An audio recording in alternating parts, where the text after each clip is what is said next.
vous présenter une vidéo à propos de Scorpions. Scorpions, leur histoire et la chanson que l'on connaît tous de Still Loving You.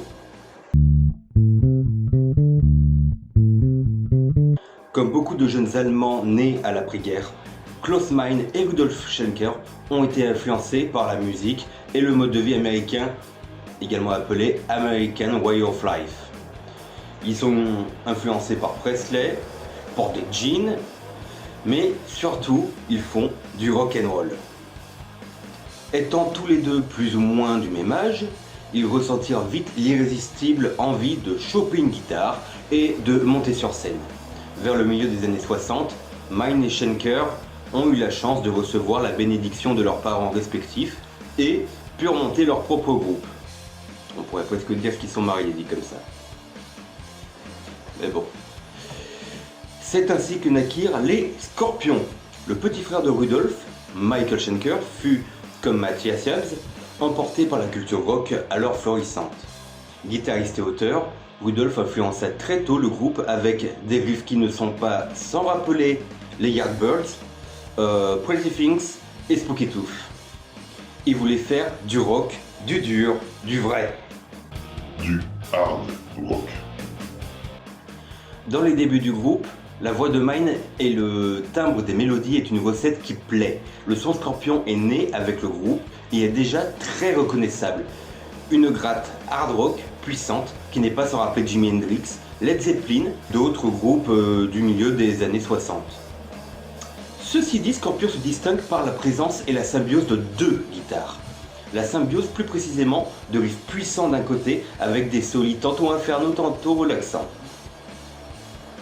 Scorpion s'est donc imposé comme LE groupe rock de son époque. C'est dû en partie au fait que Meine écrive toutes les chansons en anglais et c'est prouvé par leur premier album, Lonesome Crow, qui propulsa le groupe dans les charts internationaux. Scorpion tourna notamment avec Rory Gallagher et UFO. Schenker, représentant durant leur prestation la puissance du groupe, il dit avoir adopté la philosophie de son père. Rien n'est impossible tant que tu y crois. Et depuis la fondation du groupe, il ne déclara qu'une ambition. Un jour, Scorpion sera un des meilleurs groupes de heavy rock du monde. Ambition sur laquelle l'ensemble du groupe s'accorde, en tournée avec UFO en 1973. Michael Schenker se joigna au groupe britannique. UFO donc, il fut remplacé au sein de Scorpion par le soliste Ulrich Roth, autre guitariste légendaire au soli mythique. Grâce à ce dernier, Scorpion put continuer à suivre l'avant-garde rock et durant les années 70, le groupe se lança dans une tournée en Europe occidentale, poursuivie en 1973 avec The Sweet, jouant à travers les contrées et conquérant les pays les uns après les autres. 4 albums furent enregistrés avec Ulrich Roth. Fly to the Rainbow en 1974, In Trance en 1975, Virgin Killer en 1976 et enfin Taken by Force en 1977. En 1975, Scorpion fait une nouvelle tournée européenne en compagnie de Kiss cette fois et est élu le meilleur groupe en live en Allemagne. Scorpion obtient le succès débloqué, meilleur groupe de hard rock d'Allemagne quand leur 4e album, Virgin Killer donc, gagne le titre de LP de l'année en Allemagne. Au Japon, le même album fut disque d'or, tout comme Taken by Force. Seconde tournée au Japon, Scorpion découvre ce que veut dire être une superstar. À peine arrivé à l'aéroport, les 5 membres du groupe sont accueillis par une foule en délire. Ulrich Roth quitta le groupe juste après cette tournée. L'album live de la tournée Tokyo Tapes est d'ailleurs considéré aujourd'hui comme un collector à travers le monde entier car dernier de l'ère de Roth. Scorpion reçut 140 candidats pour élire son remplaçant et c'est ainsi que Matthias Jabs, également originaire de Hanovre, les rejoigna. Il s'intégra immédiatement au groupe et participa à la fin de l'enregistrement de Love Drive en 1979, déjà en cours de production. Cet album fut de loin leur plus grand succès et reste aujourd'hui la crème du groupe. Michael Schenker rejoignit le groupe pendant leur tournée de 79 et fonda en 80 son propre groupe, le MSG, qu'on appelle également le Michael Schenker Group. Je suis sûr que ça parle à certains d'entre vous. Matthias Yabs s'occupa d'apprendre littéralement jour et nuit chacune des chansons prévues lors de la tournée et n'hésita pas à apporter sa touche personnelle et exprime ainsi tout son virtuose et son enthousiasme au sein du groupe. Avec le bassiste Francis Buchholz, qui avait rejoint le groupe en 73 en même temps que Roth, et le batteur Ray Bale, qui avait participé à Taken by Force en 77. Ils atteignent la composition qui fera leur succès à travers toute la planète par leur album Wind of Change. Placés au rang de groupe international depuis leur succès au pays du soleil levant, leur groupe part à la conquête du Nouveau Monde et grâce à l'amitié qui soude ses membres, il n'en fit qu'une bouchée. Van Halen, Eddie Van Halen, a d'ailleurs lancé sa carrière au milieu des années 70 avec des reprises de Scorpions comme Speed is Coming et Catch Your Train. Leur tournée de 79 se fit juste en première partie d'Aerosmith, Ted Nugent et Ace Days. Ah ouais ma gueule. Cependant, à Chicago, Scorpion échangea sa place de première partie avec Ted Nugent, nos Allemands favoris y ayant plus de fans. C'est sur cette tournée américaine que Scorpion a pris les dernières règles du business international. L'ère des tournées titanesques de Scorpion commençait, mais après plusieurs tournées, lors de l'enregistrement de Blackout, Klaus Meine perd sa voix. Ne voulant pas faire obstacle à la progression du groupe, il demande à en sortir. Mais c'était sans compter sur l'amitié de Rudolf Schenker qui lui fit comprendre que ce serait impossible un groupe Scorpion sans lui. Après d'interminables vocalises et 2 opérations des cordes vocales, Klaus sortit de sa phase traumatique.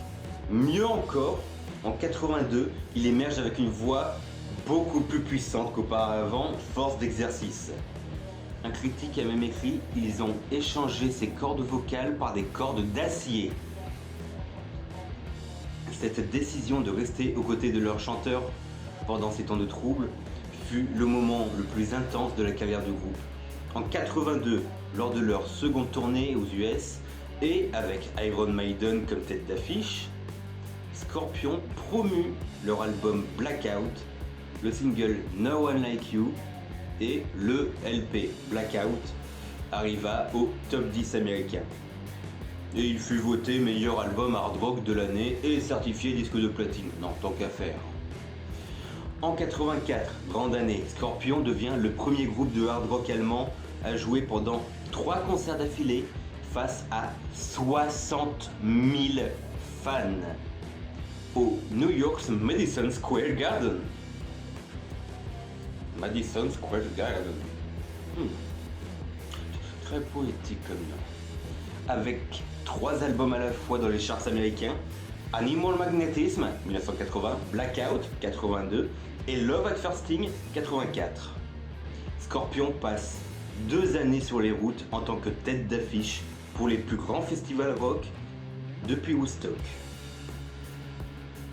Des groupes comme Bon Jovi, Metallica, Iron Maiden ou Def Leppard, en pleine ascension, ont été des premières parties de Scorpion pendant leur tournée mondiale.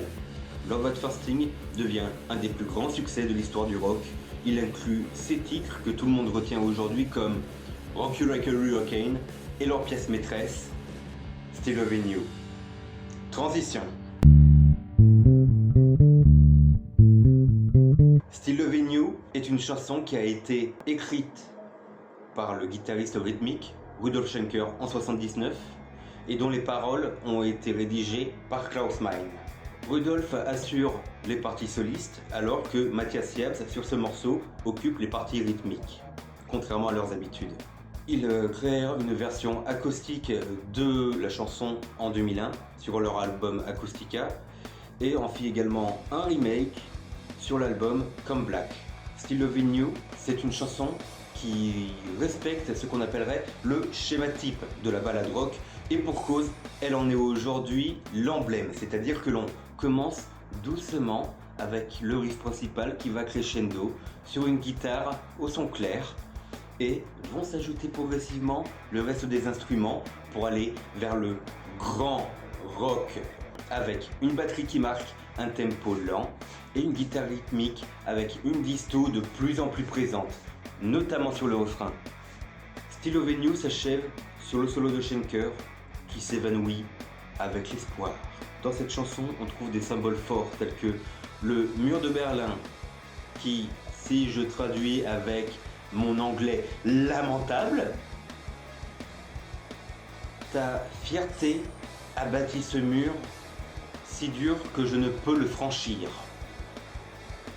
Je rappelle que le mur de Berlin était encore debout. Et il représente ici la séparation de nos deux amoureux, ou non amoureux. Enfin, c'est un amour à sens unique, hein. Le dernier refrain marque le début du désespoir. N'y a-t-il vraiment plus aucune chance de tout recommencer encore? Les petites anecdotes. Le guitariste soliste Mathias Yabs aurait dit avec humour que Still Loving You était, je cite, responsable du plus grand baby-boom depuis la Seconde Guerre mondiale. Rien que ça. Un passage de la chanson So strong that I can get through est connu des francophones pour être très proche phonétiquement de la phrase Ce soir, j'ai les pieds qui puent. Still Loving You a indirectement donné naissance à un prénom, Sly, qui correspond aux initiales de la chanson. Une chanson porte d'ailleurs ce nom sur leur album Stig in the Tail. En fait, certains couples se seraient formés sur Still Loving You et, par hommage, auraient donné ce prénom à leur fille. Les chiffres. Scorpion fait partie du club très fermé des 30 plus grands groupes rock au monde. Juste en France, le single Still Loving You a été vendu à près de 1,7 million d'exemplaires. Ils cumulent plus de 100 millions de disques vendus. Ils ont eu 3 titres au top 10 du US Billboard 200, 3 albums au top 10 des albums Hard Rock Billboard, et enfin ils ont eu 7 titres au top 10 des singles du Billboard. Sur ce, je vous souhaite une bonne journée et surtout, Restez rock.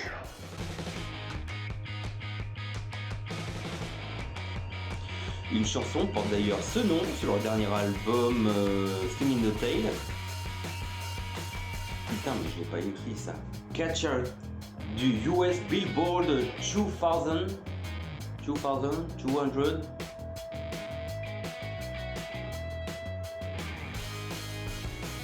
Et leur pièce maîtresse.